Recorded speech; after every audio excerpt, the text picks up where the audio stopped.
'Gaami' cinema అంటే మొన్న trailer చూసిన దగ్గర నుంచి కూడా నిజంగా ఎప్పుడు చూడాలి, ఎప్పుడు చూడాలని చాలా వెయిట్ చేశా.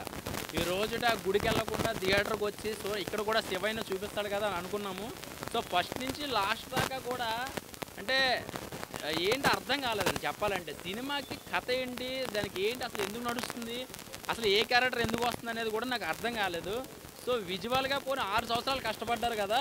ఈ 6 సంవత్సరాల్లో ఏదో బీభత్సమైన ఎలివేషన్స్ ఉంటాయేమో, ఒక సింహం సీన్‌లు ఉంటాయేమో, బీభత్సమైన ఫైట్‌లు ఉంటాయేమో అని అనుకుంటాం గానీ, ఈ సినిమాలో నాకు బీభత్సంగా నచ్చిందేంటంటే ఆర్ఆర్ ఆ బీజీఎం తప్పించి నాకు నచ్చిన సీన్ అనేది ఏం కనిపించలేదండి.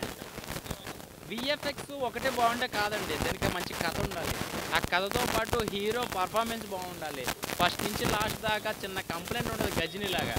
ఆ 'గజినీలాగా' అంటే మర్చిపోతూ ఉంటాడు. అది చూసి ఫస్ట్ నుంచి ఇంటర్వెల్ దాకా చూస్తే పోనీ అనుకోవచ్చు. ఇంటర్వెల్ నుంచి మళ్ళీ లాస్ట్ దాకా కూడా అదే చూడాలంటే ఇప్పుడున్న జనాలకి బోర్ కొడుతది. సో, చిన్న సినిమాలు చాలా వస్తున్నాయి. దాంతో పోల్చుకుంటే 'విశ్వక్ సేన్' గారి మీద ఉన్న నమ్మకంతో మేమందరం వచ్చాము. సో, ఎందుకు ఇలాగా జరిగిందనేది అర్థం కావట్లేదు. ఎందుకంటే ఆయన కెరియర్ బిగినింగ్‌లో ఈ సినిమా ఒప్పుకోవడం జరిగింది.